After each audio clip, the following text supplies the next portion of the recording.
72회 실무시험 풀이하도록 하겠습니다. 용산 컴퓨터를 판매하는 개인기업. 문제 1번 사업자 등록증 보고 회사 등록사항을 정정합니다. 회사 등록 내용 쭉 보시고 계엄 연월일 2013년 2월 2일 2013년 빠져있네요. 2013년 0202 그 다음에 업태 종목 도소매 컴퓨터 및 주변기기 도소매 주변기기 쓰시고 그 다음에 관할세무서 용산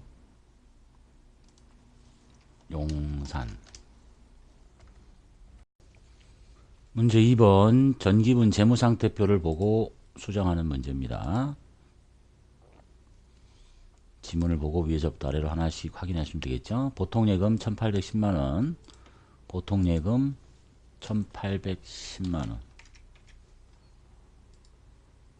그 다음에 비품의 감가상각 누계액 300 비품의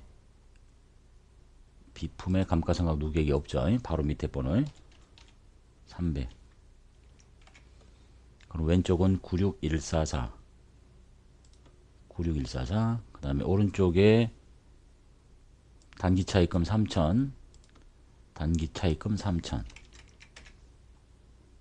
닿습니다. 문제 3번은 1번 거래처별 초기이월 자료를 검토해서 수정하시렵니다. 외상매출금, 외상매입금 거래처별 초기 2월 외상매출금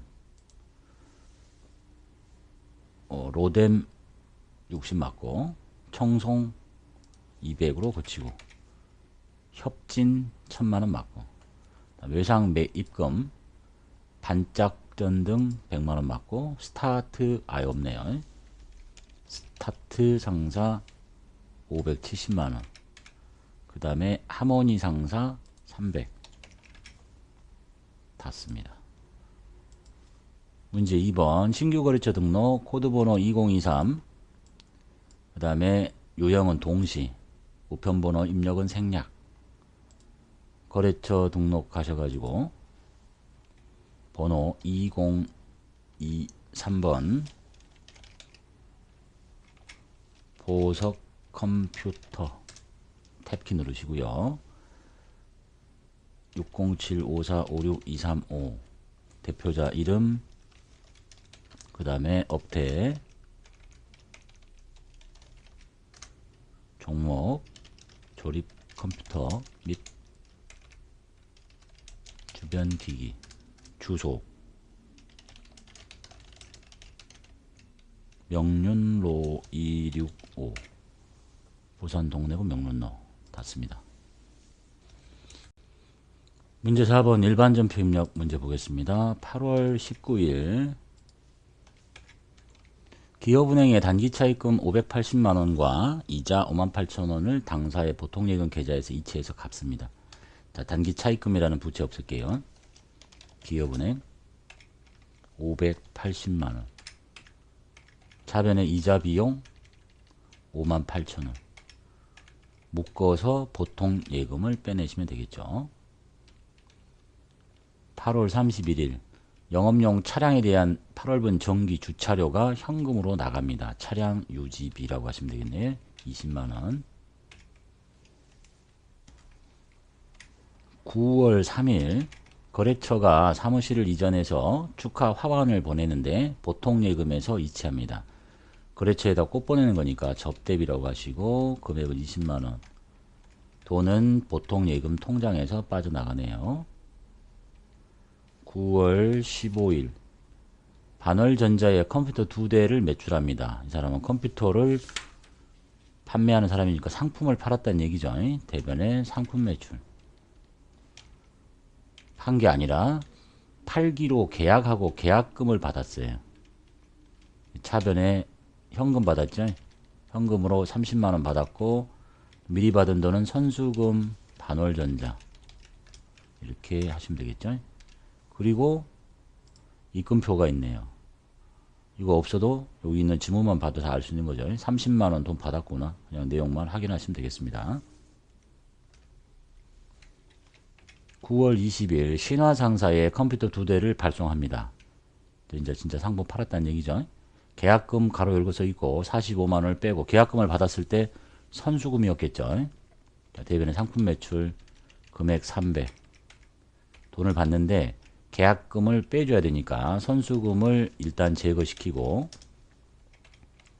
45만 원, 그리고 나머지는 외상이야. 외상 매출금 이렇게 하면 끝날 텐데 당사 부담의 운반비가 현금으로 지급됐고 하나의 전표로 만드래. 그렇다고 해서 다 읽고 책에다가 아니 뭐 시험지에다 쓰고 할 게 아니라 이렇게 하고 판매 과정에서 발생한 운반비는 그냥 운반비예요. 이렇게 운반비 얼마? 15만 원. 대변의 현금 이렇게 하고 이렇게 하면 두 개의 전표가 되는 거죠. 전표를 붙일게요. 번호 수정 눌러가지고 여기를 2 아래 화살표 2 아래 화살표 이렇게 만들면 한 전표가 된 거예요. 그리고 다시 번호에 커서가 안 들어가도록 번호 수정만 다시 한번 눌러주시면 되겠네요. 9월 25일 초지전자에서 판매용 컴퓨터 2대를 외상으로 사옵니다. 즉 상품 사왔다는 얘기겠죠. 금액은 200인데 당사 부담의 운반비도 같이 나가요. 자산의 취득 원가에 이렇게 더해야 되겠죠. 얘는 20700 플러스가 아니라 207만원. 팔 때에 발생하는 건 운반비, 사올 때 발생하는 자산 원가. 돈을 줄게요. 외상으로 사왔죠. 외상 매입금 초지 전자 금액은 200만원만큼만, 그 다음에 운반비는 보통 예금에서 빠져나갑니다. 9월 30일 판매장 직원들 격려 차원에서 식당에서 식사를 했어요. 30만원. 그러면 복리후생비라는 얘기겠죠. 30만원. 신용카드로 결제했어요. 미지급금 BC카드. 요 지문만 봐도 다 풀 수 있는데 불필요하게 신용카드를 열심히 적어놨네요. 거기 보면 뭐 참고로 한번 봐두시면 되겠죠. 여기 날짜 이렇게 전에 한번 말씀드린 적 있죠. 이런 거 안 만들다가 왜 자꾸 이렇게 붙일까. AT 시험에 모든 문제가 하나의 문제당 이렇게 영수증이 붙으니까. 자, 그러면 이제 AT하고 약간의 차이는 뭐냐면 AT는 이런 거 안 가르쳐 주는 거야. 그럼 자기가 보고 나중에는 이것도 안 가르쳐 줘요. 그러면 오늘 날짜는 9월 30일이고 그 다음에 여기도 안 가르쳐 줘. 카드는 BC카드를 썼고 금액은 이 금액이다. 이렇게 이제 하라고 하는 거거든요. 그걸 따라 하기 위해서 하고 있다고 보시면 되겠네요. 10월 10일 매출처 청송컴퓨터에서 받아 보관 중인 약소금 뭐겠어요? 받으러음이겠죠. 만기가 도래해서 보통예금 계좌에 입금이 됐어요. 받으러음 만기가 돼서 추심료라는 건 없고 거래처 그래야 되겠지. 청송 400만원짜리 없어지고 돈은 보통예금 통장에 들어옵니다. 문제 5번 오류 수정 보겠습니다. 7월 5일 당사 보통예금에 입금된 500만원은 지금 보통예금에 돈이 찍혀있고 인출금 처리되어 있네요. 출자 받은 것처럼. 이것이 정우상사에서 외상매출금을 반제하기 위해서 입금한 금액인 것이 밝혀졌다. 즉 외상매출금을 회수했다는 얘기하고 똑같은 거예요. 그러니까 여기가 외상매출금을 받아낸 거구나. 정우상사한테. 이렇게 하시면 되겠죠. 두 번째 11월 27일 비품을 현금 주고 샀네요. 매장에서 사용하는 냉장고 수리비용을 지급했는데 이걸 비품으로 잘못 처리했다. 수리비용이니까 특별한 말이 없으면 수선비가 돼야 된다는 얘기겠죠. 자산 처리하는 게 아니라. 문제 6번 결산정리 보겠습니다. 기말 현재 매장에 임차료로 회계 처리한 금액 중에 금액이 얼마인지 모르겠지만 50만원은 내년 1월 임차료에 대한 성지급분이다. 그러니까 올해 게 아니다. 임차료 취소시킬게요. 비용 취소. 그 중에 50만원은 올해 게 아니다. 보험료가 아니지. 임차료를 어쨌어요? 먼저 다 줬잖아. 선급금의 성질을 갖는데요. 비용과 함께, 임차료라는 비용과 함께 선급 비용. 두 번째, 차량의 감가상각비, 비품의 감가상각비. 대변에 차량 운반구의 감가상각비 바로 아래 번호. 비품의 감가상각비 비품의 바로 아래 번호 50만원. 차변의 감가상각비. 3월 2일에 자산으로 분계한 매장의 화재보험료 중에 결산일 현재 기간 경과분은 100만 원이다. 이 문제가 이제 보통의 문제하고 정반대로 낸 거죠. 일단은 3월 2일에 보험료를 냈을 때 보통 같으면 현금하고 보험료 이렇게 했을 거예요. 그게 얼마인지 모르겠지만. 근데 이가 자산으로 해놨대요. 그럼 이걸 물어보면 잘 모르던데. 보험료를 내면서 자산으로 처리했다. 그럼 이거 뭐라고 하느냐? 선급 비용 이렇게 해놨다는 뜻이에요. 이렇게. 자, 이렇게 해놨는데 지금 다 하나도 비용 처리 안 했잖아. 근데 결산일 현재 기간 경과부 즉 올해 것이 100만 원이야. 이게 얼마인지 모르겠지만 이만큼 중에서 100만 원은 없어져야지. 선급 비용이. 그리고 나서 이게 진짜 올해의 보험료로 이렇게 만들어라 이런 얘기잖아요. 이런 걸 좀 어려워하실 수 있겠네. 자산 처리하는 경우가 일반적이지 않죠. 보통은 다 비용 처리하고 보통 이렇게 하잖아. 비용 처리하고 내년 걸 미리 많이 줬냐? 그러면 이걸 빼고 선급 비용 이렇게 했었잖아요. 근데 이제 그거를 좀 어렵게 하기 위해서 거꾸로 만들었다는 얘기야. 그러면 이제 실제 시험이라면 여기 3월 2일자에 그런 붕괴가 있어야 돼요. 이렇게 있잖아. 근데 이 금액을 몰라도 이 중에 100만 원만큼이 올해 발생한 거니까 선급 비용이라는 부채를 없애고 차변에 보험료라는 비용을 만들어주면 되는 거죠. 이렇게 대변에 선급 비용. 두 가지 다 알고 계셔야 돼요. 보통은 비용 처리하고 결산 때 취소시키는 건데 이 문제는 자산 처리하고 결산 때 비용을 만들어라는 문제가 되겠습니다. 좀 어려울 수 있겠죠.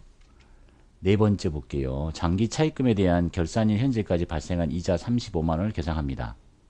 이름은 친절하게 미지급 비용 쓰라고 알려줬네.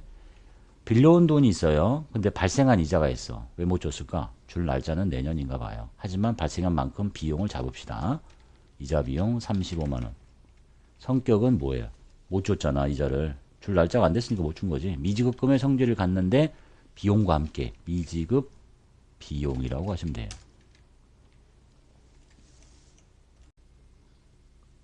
문제 7번 장부 조회 보겠습니다. 상반기 복리후생비 지출이 가장 많은 월, 가장 작은 월. 계정 과목 하나를 놓고 달별로 크고 작음을 물어보면 총계정 원장 월별 1 엔터 6 엔터 800번대의 복리후생비. 가장 큰 달은 260, 가장 작은 달은 60. 답은 200. 5월에 발생한 이자 비용. 계정 과목 하나 딸랑 나왔죠? 그럼 계정별 원장이지. 계정별 원장 5월에 발생한 거예요. 5 엔터 5 엔터 이자 비용. 이자 비용. 비용이 생긴 건 차변에 55만 원. 닫고 6월 말 현재 유동부채 합계. 유동부채. 재무상태표 보셔도 되고 시산표 보셔도 되고. 재무상태표 볼까요? 6월 말 현재 유동부채는 116,000,000이 되겠습니다.